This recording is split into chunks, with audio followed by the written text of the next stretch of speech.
എൻ്റെ കുഞ്ഞനാഥയാകരുത്, അവനെ ഏറ്റെടുക്കണമെന്ന് പറയും. അവരപ്പം എന്നെ വഴക്ക് പറയും, അവരുടെ കൊച്ചു തന്നെയാന്ന് പറയും. എൻ്റെ കുഞ്ഞിനാരുമില്ല. വരാൻ പോകുന്ന ചോദ്യങ്ങൾ എന്താണെന്ന് വെച്ചാൽ, ഇതൊക്കെ നിനക്ക് ഇപ്പോഴാണോ പറയാൻ ടൈം കിട്ടിയേ, ഇത് മുന്നേ ഒന്നും സമയമില്ലായിരുന്നു, അങ്ങനത്തെ കുറേ ടോക്കൊക്കെ വരാം. എൻ്റെ കുഞ്ഞിനെ നോക്കണമെന്ന് ഞാൻ അവരോട് എപ്പോഴും പറയും. എനിക്ക് എന്തെങ്കിലും സംഭവിച്ചു കഴിഞ്ഞാൽ എന്താണേലും നോക്കാം. ഇപ്പം ഇത്രയൊക്കെ ആയില്ലേ, ഇത്രയൊക്കെ അനുഭവിച്ചില്ല, ഇത്രയൊക്കെ കാര്യങ്ങൾ പഠിച്ചില്ല, ഇനി എന്നെ കൊണ്ട് പറ്റും. ഞാൻ ഒറ്റയ്ക്ക്. സായി കൃഷ്ണ, നിങ്ങൾക്കറിയാം, സീക്രട്ട് ഏജൻറ്റ്, നമ്മുടെ ബിഗ് ബോസിലെ സീക്രട്ട് ഏജൻറ്റ്, ഒരു നല്ലൊരു എമൗണ്ട്, ഞാൻ ആ എമൗണ്ട് പറയുന്നില്ല, ഞാനത് എന്റെ സമാധാനത്തിന് ചെയ്തു. കാരണം എനിക്ക് നാളെ ഈ ക്രിട്ടിക്കൽ രോഗമായിട്ട് നിൽക്കുന്ന ഒരാൾ നാളെ ഞാൻ രാവിലെ നീച്ചാലോ അല്ലെങ്കിൽ പെട്ടെന്നൊരു സാഹചര്യത്തിലോ അങ്ങനെ സംഭവിക്കാതിരിക്കട്ടെ. എൻ്റെ കുഞ്ഞിനാരും ഇല്ലാതായിപ്പോയി, അച്ഛനും ഇല്ല, അതേ ഉള്ളു ഇപ്പം ഏക സങ്കടം. Hello, I am Mukesh Yadav Madhav. ഏതൊരമ്മയുടെയും സങ്കടം അത് തന്നെയാണ് നമ്മൾ രേണുവിൽ കാണുന്നത്. കാരണം അച്ഛനില്ല, ഇപ്പോൾ അമ്മയ്ക്ക് ഇങ്ങനെ ഒരു അസുഖം, അതുകൊണ്ട് തന്നെ കുഞ്ഞ് അനാഥമായി പോകുമോ എന്നുള്ള സംശയം, അതിനെ തുടർന്ന് പറയുന്ന കാര്യങ്ങളാണിതൊക്കെ. പക്ഷെ അവിടെയൊക്കെ എനിക്ക് പറയാനുള്ളത്, കുഞ്ഞൊരിക്കലും അനാഥയായി പോകുമെന്ന് തോന്നുന്നില്ല. കാരണം അവിടെയൊക്കെ രേണു മറന്നു പോകുന്നതാണോ, ഇല്ലെങ്കിൽ ഈ വിഷമത്തിനിടയിൽ പറയാതെ പറയുന്ന പേരാണോ എന്ന് അറിയത്തില്ല, കിച്ചുവിൻ്റെ പേര്. കിച്ചു ഉള്ളിടത്തോളം കാലം ഋതപ്പൻ എന്ന് പറയുന്ന ആ കുട്ടി അനാഥമായി പോകില്ല. അങ്ങനെയുള്ളപ്പോൾ ഈ ഒരു അവസ്ഥയിൽ എന്തുകൊണ്ടായിരിക്കും രേണു ഇത്രമാത്രം വിഷമിക്കുന്നത്, ഇല്ലെങ്കിൽ കുഞ്ഞ് അനാഥമായി പോകുമോ എന്നുള്ള ചോദ്യം വരുന്നതെന്ന് ചോദിച്ചു കഴിഞ്ഞാൽ, കിച്ചു വരാത്തതുകൊണ്ടായിരിക്കാം. അവിടെയൊക്കെ ആലോചിക്കേണ്ടത്, കിച്ചു വരാത്തത് രേണുവിനോട് ഇഷ്ടമല്ലാത്തതുകൊണ്ടോ ഇല്ലെങ്കിൽ ഋതപ്പനെ കാണാൻ ഇഷ്ടമില്ലാത്തത് കൊണ്ടോ ഒന്നുമല്ല. ചിലപ്പോൾ നമുക്കറിയാത്ത പല കാര്യങ്ങളും അവൻ്റെ ജീവിതത്തിൽ കടന്നു പോയിട്ടുണ്ടാകാം. ആ ഒരു അവസ്ഥയിൽ അവൻ എടുത്ത തീരുമാനമായിരിക്കാം അത്. അതിനെ നമ്മൾ ചോദ്യം ചെയ്യുന്നതിൽ അർത്ഥമില്ല. കാരണം അവൻ പ്രായപൂർത്തിയായ ഒരു വ്യക്തിയാണ്, അവൻ്റേതായ തീരുമാനങ്ങളുണ്ട്. അതുകൊണ്ട് തന്നെ അവൻ വന്നില്ല എന്ന് വിചാരിച്ച് അവൻ ഋതപ്പനെ ഉപേക്ഷിച്ച് കളയും എന്നൊന്നുമില്ല. മനസ്സിലായോ നിങ്ങൾക്ക്? അപ്പം നിങ്ങൾ എന്തറിഞ്ഞിട്ടാണ് സുഹൃത്തുക്കളെ നിങ്ങൾ എന്നെ ഈ വേട്ടയാടുന്നെന്ന് ഞാൻ ആലോചിക്കുന്നത്. 15 വർഷം മുന്നേ വീണ്ടും അത് കുത്തി പരിശോധിച്ചപ്പോഴേ, അതന്നേ പരിശോധിച്ച് അന്നേ ആ മുഴ ഉള്ളതാണ് സുഹൃത്തുക്കളെ. അല്ലാതെ എനിക്ക് പെട്ടെന്ന് ക്യാൻസർ, ഞാൻ ഈ തോന്നിവാസം കാണിച്ചിട്ട് ക്യാൻസർ ഉണ്ടായി, നിങ്ങൾ ഒരിക്കലും, ഞാനൊരു RCCയിലോട്ട് നിങ്ങളൊന്ന് ജനിച്ച കുഞ്ഞുങ്ങൾക്ക് വരെ ക്യാൻസർ ഇല്ലേ? നിങ്ങളൊന്ന് ആലോചിച്ച് നോക്കുക. അവരെന്ത് പാപം ചെയ്തിട്ടാണ്? രേണുവിന് ഈ അസുഖം വന്നിട്ട് കുറേ നാളുകളായെന്നാണ് രേണു തന്നെ പറയുന്നത്. അങ്ങനെയുള്ളപ്പോൾ എങ്ങനെ പറയാൻ കഴിയും സബ്സ്ക്രിപ്ഷൻ കൊണ്ടാണ് ഇങ്ങനത്തെ അവസ്ഥ വന്നതെന്ന്? ഒരുപക്ഷെ അവരുടെയൊക്കെ മനസ്സിലുള്ള ദേഷ്യം രേണുവിനോട് എങ്ങനെയൊക്കെ തീർക്കുക എന്നുള്ളതായിരിക്കും അവർ ചെയ്യുന്നത്. അവിടെയൊക്കെ രേണു ഇങ്ങനെയുള്ള കമൻസുകളൊക്കെ വായിക്കാതെ പോവുക, ഇല്ലെങ്കിൽ ഇങ്ങനെയുള്ള സമയങ്ങളിൽ ഈ രീതിയിലുള്ള വീഡിയോകൾ കാണാതിരിക്കുകയോ അതിലെ കമൻസുകൾ വായിക്കാതിരിക്കുന്നതൊക്കെ ആയിരിക്കും നല്ലത്. ഇല്ലെങ്കിൽ അത് രേണുവിന് തന്നെ വിഷമം ഉണ്ടാക്കുന്നതായിരിക്കും. കഴിഞ്ഞ വീഡിയോയിൽ രേണു പറഞ്ഞ പല കാര്യങ്ങളും, കിച്ചുവിനെ കുറിച്ച് പറഞ്ഞ പല കാര്യങ്ങളും, അതായത് കിച്ചു വന്നില്ല, ഞാൻ 11ാമത്തെ വയസ്സ് വരെ നോക്കുന്നൊരു കുട്ടി ഉണ്ടായിരുന്നു, ആ കുട്ടി ഇതുവരെ വന്നില്ല എന്നെ കാണാൻ, എന്ത് തെറ്റാണ് ചെയ്തത്, ഞാൻ അവനോട് എന്തെങ്കിലും തെറ്റ് ചെയ്തോ എന്നുള്ള ചോദ്യമൊക്കെ, അതൊക്കെ കിച്ചുവിനെ സ്നേഹിക്കുന്നവർക്കും അതുപോലെ തന്നെ കിച്ചുവിനെ അറിയുന്നവർക്കും ഇഷ്ടമില്ലാതെ വരും. രേണുവിനോട് വെറുപ്പുണ്ടാക്കുന്ന രീതിയിലായി തീരും. അതുകൊണ്ട് തന്നെ വിവാദമായ കാര്യങ്ങളിലോട്ട് പോകാതിരിക്കുക. കിച്ചുവിൻ്റെ വഴിക്ക് വിടുക. കിച്ചു വന്ന് കാണും. കിച്ചു നിങ്ങളെ സ്നേഹിക്കുന്നില്ല എന്നൊന്നും ഒരിക്കലും പറയാൻ കഴിയത്തില്ല. അത് ചിലപ്പോൾ രേണുവിന് ശരിയെന്ന് തോന്നുന്ന പല കാര്യങ്ങളും കിച്ചുവിന് ശരിയായിരിക്കില്ല. അങ്ങനെയുള്ള സാഹചര്യത്തിൽ കിച്ചുവിന് വരാൻ തോന്നത്തില്ല, അതായിരിക്കും കിച്ചു വരാത്തത്. അതുപോലെ തന്നെ ആയിരിക്കും രേണുവിനെ ഇഷ്ടപ്പെടാത്തവരും ഈ സമൂഹത്തിലുണ്ട്. അവരെല്ലാം രേണുവിൻ്റെ ഈ അവസ്ഥയിൽ സഹതാപം കൊള്ളണമെന്ന് പറയുന്നതും ശരിയായിട്ടുള്ള കാര്യമല്ല. അവരൊക്കെ പഴയ കാര്യങ്ങൾ ആലോചിച്ച് അതൊന്നും മറക്കാതെ രേണുവിൻ്റെ വായിൽ നിന്ന് എന്തെങ്കിലും മോശമായിട്ട് വരികയാണെങ്കിൽ നല്ല രീതിയിൽ ക്രിറ്റിസൈസ് ചെയ്യും. അതിലവിടെ രേണുവിന് ക്യാൻസർ എന്ന രോഗമുണ്ടെന്നോ രോഗിയാണെന്നോ എന്നൊന്നും അവർ കരുതത്തില്ല. അവർ നല്ല രൂക്ഷമായിട്ട് വിമർശിക്കും. അങ്ങനെയുള്ളപ്പോൾ അങ്ങനൊരു സാഹചര്യം ഉണ്ടാക്കാതെ നോക്കേണ്ടത് രേണുവും രേണുവിൻ്റെ കൂടെ നിൽക്കുന്നവരുമാണ്. ഇതിൽ ഞാൻ എപ്പോഴും പറയാറുണ്ട്, വീഡിയോ എഡിറ്റ് ചെയ്യുന്ന ആളായാലും വീഡിയോ അപ്ലോഡ് ചെയ്യുന്നതിന് മുമ്പ് വിവാദമായ എന്തെങ്കിലും പ്രശ്നങ്ങൾ ഉണ്ടാകുമോ എന്നുള്ളൊരു നോട്ടം നല്ലതായിരിക്കും. അത് ചെയ്യുന്നതാണ് രേണുവിന് നല്ലത്. ഇല്ലെങ്കിൽ ഈ ഒരു അവസരത്തിൽ നിറയെ ഹേറ്റേഴ്സ് വന്നുകൂടുകയും അത് രേണുവിനെ സഹായിക്കാൻ പലരും വരാതാവുകയും ചെയ്യുന്നതായിരിക്കും. എന്താണ് നിങ്ങളിങ്ങനെ വേട്ടയാടുന്നത് എന്നെ ഇട്ട്? നിങ്ങൾക്ക് ഇനിയെങ്കിലും നിങ്ങൾ ഗുണം ചെയ്തില്ലെങ്കിലും ദോഷം ചെയ്യാതിരുന്നൂടെ? ഈ ക്യാൻസർ രോഗികൾക്ക് ആവശ്യമാകുന്നത് മാനസികമായിട്ട് അവരുടെ കൂടെ നിൽക്കണം എന്നുള്ളതാണ്. ഞാൻ എന്ത് ദ്രോഹത്തിനാണ് നിങ്ങളുടെ ഞാൻ ചോദിക്കട്ടെ, ഞാൻ സമൂഹത്തിൽ എന്ത് ദോഷമാണ് ഞാൻ ആർക്കെങ്കിലും ചെയ്തിട്ടുള്ളത്? ഞാൻ കഞ്ചാവിനെ പ്രൊമോട്ട് ചെയ്തോ അല്ലെങ്കിൽ കള്ളക്കടത്ത് നടത്തിയോ പെൺവാണിഭം നടത്തിയോ ഒന്നും ഞാൻ ചെയ്തിട്ടില്ല. പിന്നെ ഞാൻ ചെയ്ത തെറ്റെന്താണ്? സമൂഹത്തോട് എന്നെ നെഗറ്റീവ് പറയുന്നത്, ഞാൻ റീല് ചെയ്തതാണോ കുഴപ്പം? ഞാൻ ആൽബത്തിൽ അഭിനയിച്ചതാണോ കുഴപ്പം? ഇവിടെയൊക്കെ രേണു ഇപ്പോൾ ഇതിനെക്കുറിച്ചൊന്നും ചിന്തിച്ച് മനസ്സ് വിഷമിപ്പിക്കാതിരിക്കുന്നതായിരിക്കും ഏറ്റവും നല്ലത്. ഒരുപക്ഷെ അവിടെയൊക്കെ രേണു ചിന്തിക്കേണ്ടത്, രേണുവിനെ ഇത്രയും പേരെങ്കിലും സഹായിക്കാൻ വന്നില്ലയോ എന്നോർത്ത് സന്തോഷിക്കുകയാണ് വേണ്ടത്. അതായത് ഇതുപോലുള്ള രോഗങ്ങളൊക്കെ വന്നു കഴിഞ്ഞു കഴിഞ്ഞാൽ ചിലപ്പോൾ ഒരാൾ പോലും തിരിഞ്ഞു നോക്കാൻ കാണത്തില്ല. അവരുടെ അവസ്ഥയൊക്കെ എങ്ങനെയാണെന്ന് നമ്മൾ പലപ്പോഴും കണ്ടുള്ളതാണ്. പല പ്രഗത്ഭരായ ആളുകളും പ്രശസ്തരായ ആളുകളും അസുഖം മൂലം പിന്നീട് അവരെ നമ്മൾ കണ്ടുള്ളതാണ്. അവരുടെ അവസ്ഥ നമ്മൾ കണ്ടുള്ളതാണ്. അതൊക്കെ ഓർക്കുമ്പോൾ രേണുവിന് അത്രയൊന്നും അനുഭവിക്കേണ്ടി വന്നില്ല. എന്നിരുന്നാലും അമ്മ എന്ന രീതിയിൽ രേണുവിന് വേദന ഉണ്ടായിരിക്കാം. ആ ഒരു സങ്കടത്തിൻ്റെ പുറത്തായിരിക്കും രേണു പറയുന്നതും. അവിടെയൊക്കെ ആലോചിക്കേണ്ടത് രേണുവിനെ സഹായിക്കാൻ ഇഷ്ടംപോലെ ആളുകൾ വരുന്നു എന്നുള്ളതാണ്. പ്രത്യേകിച്ച് ഈ ഇടയ്ക്കാണ് സായി വന്നത്. സായി വന്ന് നല്ലൊരു എമൗണ്ട് കൊടുത്തു എന്ന് പറയുമ്പോൾ അത് പുറം ലോകത്തെ അറിയിപ്പിച്ചത് എന്തിനാണെന്ന് പലരും ചോദിക്കുന്നുണ്ട്. അതിലെന്തെങ്കിലും തെറ്റുണ്ടെന്ന് എനിക്ക് തോന്നിയിട്ടില്ല. അവിടെയൊക്കെ സായി തന്നെ ആ എമൗണ്ട് പറഞ്ഞാലും അതൊരു തെറ്റായിട്ട് കാണേണ്ട ആവശ്യമില്ല. ചിലരൊക്കെ പറയും കൊടുക്കുന്നത് ആരും അറിയില്ലെന്ന്. പക്ഷേ അങ്ങനെയൊന്നും ഇല്ല എന്നുള്ളതാണ് എടുത്തു പറയേണ്ടത്.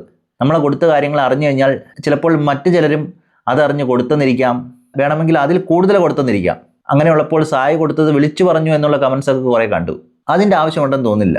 എന്തായാലും ഇതിനെക്കുറിച്ച് രേണു തന്നെ പറയുന്നുണ്ട്, സായി തന്നെ കാണാൻ വന്നതും പൈസ തന്നതിനെ കുറിച്ചൊക്കെ. അതൊന്ന് കേട്ടു നോക്കാം. ഞാൻ ഈ ഒരു ലൊക്കേഷനിൽ തന്നെ ഇരിക്കുന്ന എനിക്ക് വേറെ അങ്ങ് എഴുന്നേറ്റ് പോകാൻ പറ്റത്തില്ല, വേദനയും കൊണ്ട് വയ്യ. എനിക്ക് എഴുന്നേറ്റ് എൻ്റെ ഈ ബെഡിൽ തന്നെയാണ് ഞാനിപ്പം. ബാത്റൂമിൽ പോകണേ ചേച്ചി പിടിച്ചുകൊണ്ട് പോകണം, ഫ്ലഷ് ചെയ്യാൻ പോലും വയ്യ, ആ ഒരു സിറ്റുവേഷനാണ്. അപ്പം ഞാനിപ്പം ഇവിടെ വന്നത് വലിയൊരു കാര്യം പറയാൻ തന്നെയാണ്. ഒരുപാട് പേര്, ഞാൻ സത്യം പറഞ്ഞാൽ ആരോടും ഞാൻ പിരിവ് പറഞ്ഞിട്ടില്ല. ഞാൻ എൻ്റെ ചാനലിൽ ഞാൻ പറഞ്ഞായിരുന്നു, ഞാൻ ആരോടും ഒരു പിരിവും ചോദിച്ചില്ല. പക്ഷേ എന്നെ സ്നേഹിക്കുന്ന ഒരുപാട് ജനങ്ങൾ രേണു ഇത് വെച്ചോ, മരുന്ന് മേടിച്ചോ, അതൊക്കെ എനിക്ക് ഉപകാരമായി, എനിക്ക് സന്തോഷമായിരുന്നു കേട്ടോ. അതുപോലെ പ്രത്യേകിച്ച് പറയാൻ വന്നത് സായി കൃഷ്ണ, നിങ്ങൾക്കറിയാം, സീക്രട്ട് ഏജൻറ്റ്, നമ്മുടെ ബിഗ് ബോസിലെ സീക്രട്ട് ഏജൻറ്റ്. അദ്ദേഹവും വൈഫും സിജോയും വൈഫും കൂടെ വന്നിരുന്നു. ഈ റൂമിൽ വന്ന് കണ്ട്, അപ്പം ഞാൻ കീമോ ചെയ്തതിൻ്റെ ചൂടെന്ന് പറഞ്ഞാൽ വളരെ ചൂടാണ്, ശരീരത്തിനുള്ളിൽ നിന്ന് ചൂട് ഇങ്ങനെ വന്നുകൊണ്ടിരിക്കുകയാണ്. അപ്പം ഞാൻ അത്ര ചൂടിൽ കിടക്കുമ്പോഴാണ് ഇവർ വരുന്നത്. ഇവർ വന്ന് കണ്ട് ആകപ്പാടെ വിഷമമായി അവർക്ക് ആയെന്ന് തോന്നുന്നു. കാരണം എനിക്ക് ഓർമ്മയില്ല, ഇവർ 4 പേരും വന്ന് നിൽക്കുന്ന ഓർമ്മയുണ്ട്. വളരെ ക്ഷീണിതയായിരുന്നു ഞാൻ. എനിക്ക് തോന്നുന്നു പപ്പയുടെ അമ്മയുടെ ഒക്കെ സംസാരിച്ചു കഴിഞ്ഞ് ചേച്ചി ഓക്കെ ആകും. സിജോ ആണ് കൂടുതലും സംസാരിച്ചത്. സായി മിണ്ടി, വൈഫ് 2 പേരും സംസാരിച്ച് ഇരിക്കാൻ വയ്യുന്നുണ്ട്. അത് കഴിഞ്ഞിട്ട് തിരിച്ച് വെളിയിലിറങ്ങി കുറച്ച് കഴിഞ്ഞപ്പം സായി വൈഫും കൂടെ വന്നിട്ട്, ചൂടല്ലേ, വേഗം പോയൊരു AC മേടിക്കുക. എന്ത് AC മേടിക്കാനോ? AC മേടിക്കുക ചേച്ചി, എന്നാ പൈസ, ഒരു നല്ലൊരു എമൗണ്ട്. ഞാൻ ആ എമൗണ്ട് പറയുന്നില്ല, ഞാനത് പറഞ്ഞാൽ അത് വേണ്ട, ശരിയാകത്തില്ല. സായി അത് പറഞ്ഞിട്ടില്ലെന്ന് തോന്നുന്നു. നല്ലൊരു എമൗണ്ട് എനിക്ക് സായി കൃഷ്ണ കൊണ്ട് തന്നു. അതെൻ്റെ ലൈഫിലെ ഇതാണ്ട AC ഇതാ. നിന്ന് കാണിച്ചൊക്കെ ക്യാമറാമാനോനെ. ഇവിടെ എടുത്തു പറയേണ്ട കാര്യം എന്ന് വെച്ച് കഴിഞ്ഞാൽ എല്ലാ കൂടപ്പിറപ്പുകളും അങ്ങനെ ആവണമെന്നില്ല. അതുകൊണ്ട് തന്നെ അങ്ങനൊരു കൂടപ്പിറപ്പിനെ കിട്ടിയത് രേണുവിൻ്റെ ഭാഗ്യമെന്ന് തന്നെ കരുതുക. ക്യാൻസർ പോലുള്ള രോഗം ബാധിച്ചൊരു വ്യക്തിയെ ശുശ്രൂഷിക്കുക, കൊണ്ടുപോവുക, അവരുടെ കാര്യങ്ങൾ നോക്കുക എന്നൊക്കെ പറയുമ്പോൾ അതൊരു വലിയൊരു കാര്യം തന്നെയാണ്. അത് അവരുടെ ലൈഫിൻ്റെ ഒരു പാർട്ട് തന്നെ നമുക്ക് നൽകുകയാണ്. അതായത് അവർ എൻജോയ് ചെയ്യേണ്ട സമയം, അവരുടെ സമയം നമുക്ക് വേണ്ടി ചെലവഴിക്കുകയാണ്. അവിടെയും ആലോചിക്കണം, അവിടെ സന്തോഷമല്ല, ആ അവസരങ്ങളിലും ആ സമയങ്ങളിലും എല്ലാം അത്രയേറെ ദുഃഖത്തിലൂടെ ആയിരിക്കും കടന്നു പോകുന്നത്. പല കാര്യങ്ങളും ഡോക്ടർ പറയുന്നത് അവരോടായിരിക്കും. അങ്ങനെയുള്ളപ്പോൾ നാളുകളിലും ഇവരെന്താണ് ചെയ്തത്, എനിക്കൊരു വലിയ ആപത്ത് വന്നപ്പോൾ അവർ എൻ്റെ കൂടെ ഉണ്ടായിരുന്നു എന്നുള്ള ഓർമ്മയും രേണുവിന് ഉണ്ടായിരിക്കണം. അതുപോലെ എടുത്തു പറയേണ്ട കാര്യമാണ് സായിയുടെ കാര്യം. സായിയുടെ പല വീഡിയോകളും ഞാനും കാണുന്നതാണ്. നമ്മൾ വീഡിയോയിൽ കാണുന്ന സായി അല്ല യഥാർത്ഥ സായി എന്ന് നമുക്ക് വ്യക്തമാണ്. ബിഗ് ബോസിന് മുമ്പുള്ള വീഡിയോ കാണുമ്പോൾ പലർക്കും തോന്നാം, ഇവൻ എന്താണ് ഈ പറയുന്നത്, ഇത്ര രൂക്ഷമായിട്ട് വിമർശിക്കാൻ ഇവൻ ആരാണ്, ഈ ഒരു കാര്യത്തെ ഇത്ര രൂക്ഷമായിട്ട് വിമർശിക്കണോ എന്നൊക്കെ തോന്നിപ്പോവും. പക്ഷെ അതൊക്കെ ആ കണ്ടന്റിന് വേണ്ടി ചെയ്യുന്നതായിട്ടാണ് എനിക്ക് തോന്നിയിട്ടുള്ളത്. അത് കഴിഞ്ഞ് സായിയുടെ പാർട്ട് വേറെ ആയിരിക്കുമെന്ന് അന്നേ ഞാൻ വിചാരിച്ചതാണ്. എന്തായാലും നല്ല കാര്യം. അതുപോലെ തന്നെ പലരും സായിയെ വിമർശിക്കുന്നുണ്ട്, സായി കൊടുത്തത് ഒരിക്കലും പറയല്ലായിരുന്നു, അത് ശരിയായുള്ള കാര്യമല്ല എന്നുള്ള കാര്യം. പക്ഷേ എനിക്കങ്ങനെ തോന്നുന്നില്ല. സായി കൊടുത്ത കാര്യം പറഞ്ഞത് നന്നായി. അതിനി എത്ര രൂപയാണ് കൊടുത്തതെന്ന് പറഞ്ഞാലും അത് നല്ലത് തന്നെ ആയിരിക്കും. കാരണം സായിയെ പോലെ സഹായിക്കാൻ പറ്റുന്നവരുണ്ടെങ്കിൽ അവർ സഹായിച്ചെന്ന് വരും. ഇവിടെയൊക്കെ എല്ലാ ക്രിയേറ്റേഴ്സും സഹായിക്കണമെന്നല്ല സായി പറയുന്നത്. ആ ക്രിയേറ്റർ ഒരു സേഫ് സോണിൽ നിൽക്കുകയാണെങ്കിൽ, അവർക്ക് അധികമായിട്ട് കുറച്ച് എന്തെങ്കിലും പൈസ ഉണ്ടെന്ന് തോന്നുകയാണെങ്കിൽ കൊടുക്കുക എന്നുള്ള രീതിയിലാണ് സായി പറഞ്ഞത്. അല്ലാതെ എല്ലാ ക്രിയേറ്റേഴ്സും കൊടുക്കണമെന്നല്ല. എല്ലാ ക്രിയേറ്റേഴ്സിൻ്റെയും സായിയുടെ അത്രയും കാശ് കാണത്തില്ലെന്നും അറിയാം. അവർക്കൊക്കെ മാസം കിട്ടുന്നത് വളരെ തുച്ഛമായിട്ടുള്ള എമൗണ്ട് ആയിരിക്കും. എന്തായാലും സായി ചെയ്തത് നല്ലൊരു പ്രവൃത്തിയാണ്. അതിന് വിളിച്ചു പറഞ്ഞതുകൊണ്ട് മോശമാവത്തൊന്നുമില്ല. അങ്ങനെ ഒരു വിചാരവും തെറ്റാനുള്ള കാര്യമാണ്. സോ നല്ല AC ആണ് മേടിച്ചു തന്നത്. അതുകൊണ്ട് എനിക്ക് വളരെ സൗഖ്യത്തോടെയും സമാധാനത്തോടെ ഞാനിവിടെ കിടക്കുന്നു. അപ്പം ഞാൻ ആദ്യം പാടിയ പോലെ മനസ്സേ വ്യാകുലം വരുതേ. നമുക്ക് ക്യാൻസർ വന്ന് ഒരുപാട് പേരിപ്പം ഞാൻ കമൻസ് കാണാറുണ്ട് എല്ലാവർക്കും. മിക്ക ഫേസ്ബുക്കിലാണ് ഈ വൃത്തികെട്ട കമൻസ് വീണ്ടും വരുന്നത്. നിങ്ങളൊക്കെ എന്തറിഞ്ഞിട്ടാണ് ആ മനുഷ്യരെ പറയുന്നത്? എനിക്കിത് 15ാമത്തെ വയസ്സിലാണ് ഈ മുഴ ഉണ്ടായത്. നിങ്ങളാണോ എൻ്റെ ശരീരം അറിയുന്നത്? ഈ സബ്സ്ക്രിപ്ഷൻ എന്നാൽ പിന്നെ സബ്സ്ക്രിപ്ഷൻ ചെയ്തവർക്കെല്ലാം ക്യാൻസർ വരേണ്ടതല്ലേ? നിങ്ങൾ എന്തറിഞ്ഞിട്ടാ മനുഷ്യരെ? ഞാൻ ഈ ക്യാൻസർ രോഗമായിട്ട് കിടക്കുവാണ്, എന്നിട്ട് നിങ്ങളെന്നെ വെറുതെ വിടാൻ ഉദ്ദേശമില്ല. ഞാൻ പറഞ്ഞു, എനിക്ക് 10ാം ക്ലാസ്സിൽ പഠിച്ചപ്പോഴാണ് ഈ ബ്രസ്റ്റിലൊരു മുഴ ഞാൻ ആദ്യം ശ്രദ്ധയിൽപ്പെട്ടത്. ആ ബ്രസ്റ്റിൻ്റെ മുഴയുടെ മുകളിൽ കറുത്ത പാടുകളുണ്ടായിരുന്നു. അത് പൊളിഞ്ഞു പോകുന്നതായിരുന്നു. അതും ഞാൻ അത്ര ശ്രദ്ധിച്ചില്ല. അതിനുശേഷം വേദനയൊന്നും ഇല്ലാത്ത മുഴയുണ്ട്, വീട്ടിൽ പറഞ്ഞില്ല, വീട്ടുകാരെ വിഷമിക്കുന്നതിന് ഞാൻ പറഞ്ഞിട്ടില്ലായിരുന്നു.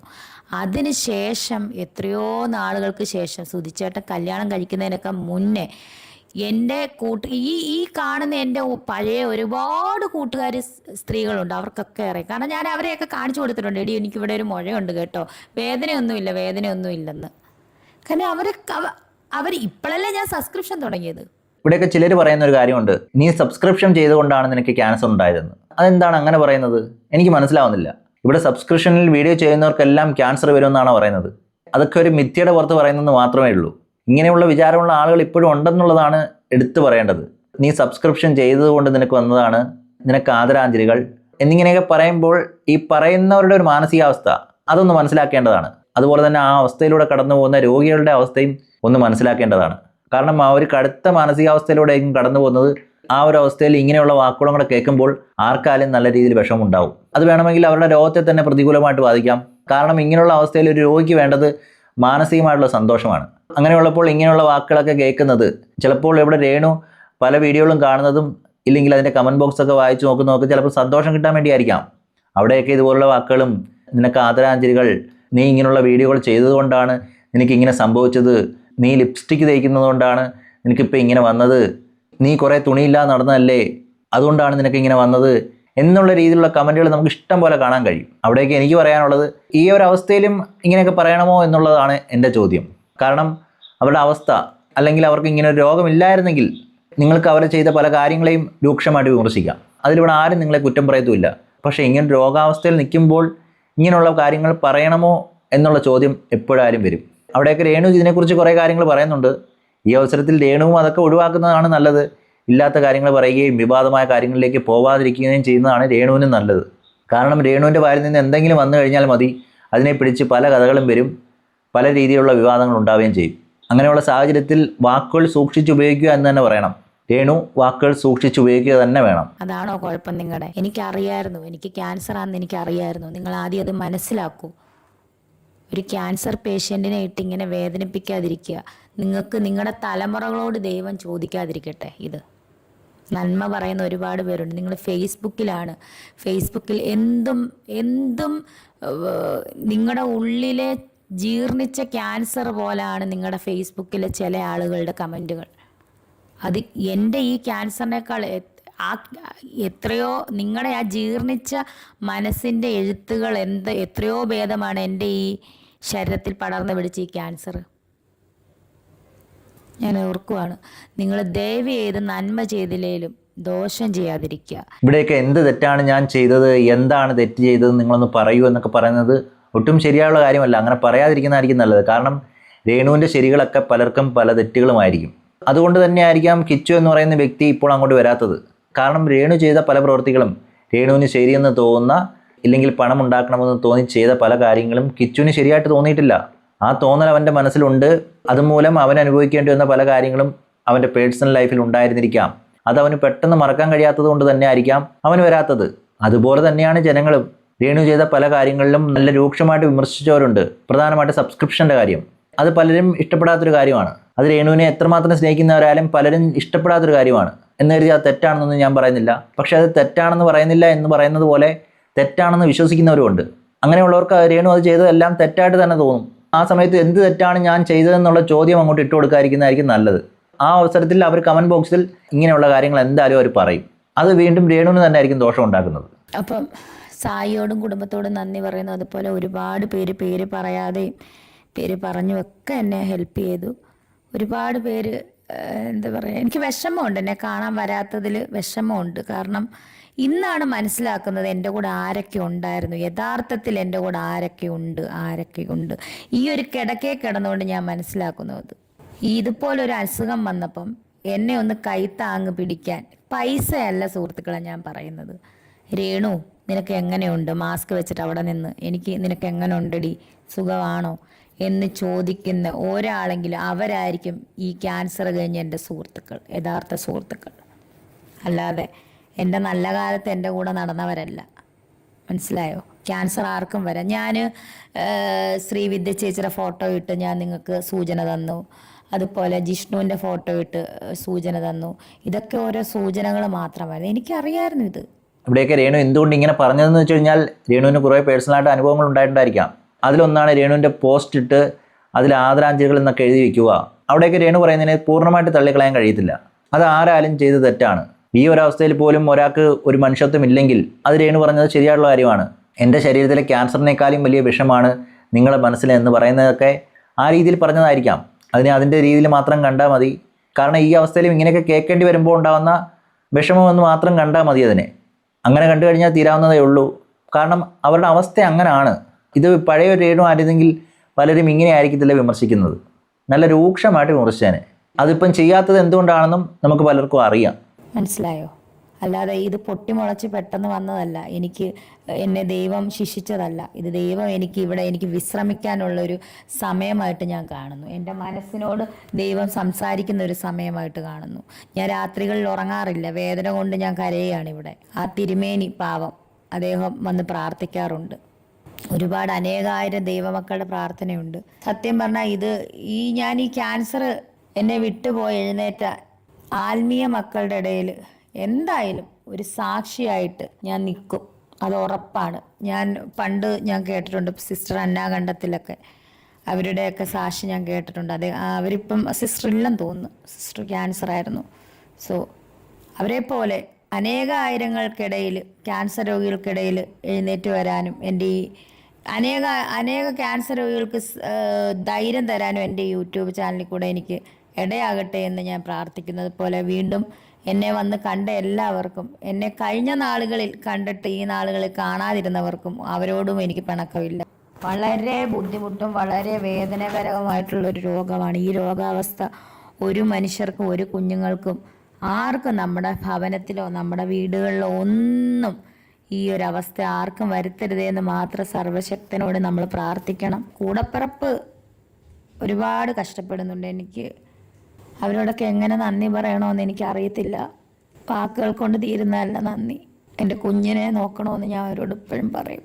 എനിക്ക് എന്തെങ്കിലും സംഭവിച്ചു കഴിഞ്ഞാൽ എൻ്റെ കുഞ്ഞനാഥയാകരുത്, അവനെ ഏറ്റെടുക്കണമെന്ന് പറയും. അവരപ്പം എന്നെ വഴക്ക് പറയും, അവരുടെ കൊച്ചു തന്നെയാണെന്ന് പറയും. എൻ്റെ കുഞ്ഞിനാരുമില്ല, അതേ ഉള്ളൂ ഇപ്പം ഏക സങ്കടം. എൻ്റെ കുഞ്ഞിനാരുമില്ല, അതായിപ്പോയി, അച്ഛനുമില്ല. എന്തായാലും രേണുവിനെ കുറേ പേർ സഹായിക്കാൻ വരുന്നുണ്ട് എന്നാണ് അറിയാൻ കഴിഞ്ഞത്. അത് നല്ല കാര്യം. സഹായിക്കാൻ കഴിയുന്നവർ സഹായിക്കട്ടെ. ഇവിടെ സായി വന്നു, നല്ലൊരു എമൗണ്ട് കൊടുത്തു. അതുകൊണ്ട് എല്ലാവർക്കും അങ്ങനെ കൊടുക്കാൻ കഴിയണമെന്നൊന്നുമില്ല. ഇവിടെയുള്ള എല്ലാ ക്രിയേറ്റേഴ്സും അധികം സാമ്പത്തികമായിട്ട് സേഫ് ആയിട്ടുള്ള ആളുകളല്ല. അതുകൊണ്ട് തന്നെ പലർക്കും രേണുവിനെ സഹായിക്കാൻ കഴിയത്തില്ലായിരിക്കാം. അത് സായി തന്നെ പറയുന്നുണ്ട്, പലരും ഫിനാൻഷ്യലി സേഫ് അല്ല. സേഫായിട്ടുള്ള ആളുകളുണ്ടെങ്കിൽ അത് അവർക്ക് അധികമായിട്ട് കുറച്ച് പൈസ ഉണ്ട് എന്ന് തോന്നുകയാണെങ്കിൽ അത് കൊടുക്കുന്നതിൽ കുറ്റമൊന്നുമില്ല. ഇവിടെ സായി കൊടുത്തത് തികച്ചും പേഴ്സണലായിട്ടുള്ള കാര്യമാണ്. അതിനെ ഒരു അർത്ഥത്തിലും മോശമായിട്ട് കാണേണ്ട ആവശ്യമില്ല. ഇനി അത് 4 ആൾ അറിഞ്ഞെന്ന് കരുതി അത് മോശമൊന്നും ആവത്തില്ല. പലരും പറയുന്ന കേട്ടു 4 ആളുകളെ അറിയിപ്പിച്ചുകൊണ്ട് അതിൻ്റെ വില പോയി, അത് ചെയ്ത് ശരിയായില്ല എന്നുള്ളതൊക്കെ. അങ്ങനെയൊന്നും കരുതേണ്ട ആവശ്യമില്ല. അതൊക്കെ ഓരോരുത്തരുടെ മനസ്സാണ്. ചിലർ പറയും, ചിലർ പറയത്തില്ല. ഇനി പറഞ്ഞത് കൊണ്ട് അത് ചെയ്തത് തെറ്റാണെന്ന് പറയാൻ കഴിയത്തില്ല. പക്ഷെ പറഞ്ഞത് കൊണ്ട് ഒരു പ്രയോജനം എന്ന് വെച്ച് കഴിഞ്ഞാൽ പലരും ഇതറിയും, പലരും സഹായിക്കാൻ മുന്നോട്ട് വരികയും ചെയ്യും. അത് സായി പറയുകയും ചെയ്യുന്നുണ്ട്. എന്തായാലും രേണു പറയുന്നതിൻ്റെ തൊട്ട് ഋതപ്പൻ അനാഥമായി പോകുന്നൊന്നും വിചാരിക്കരുത്. കാരണം അവൻ അച്ഛനില്ലെങ്കിലും അച്ഛന് തുല്യനായ ഒരു ചേട്ടനുണ്ട്. അവൻ്റെ കരങ്ങളിൽ അവൻ സേഫ് ആയിരിക്കും എന്നാണ് എനിക്ക് തോന്നുന്നത്. അതുകൊണ്ട് ആരുമില്ല, എൻ്റെ കുട്ടി അനാഥമായി പോകും എന്നുള്ള ചിന്ത ഒഴിവാക്കുക. ഈ വീഡിയോ ഇവിടെ നിർത്തുന്നു. അടുത്ത വീഡിയോയുമായി കാണുന്നവരേക്കും ഓക്കെ, ബൈ, സീ യു.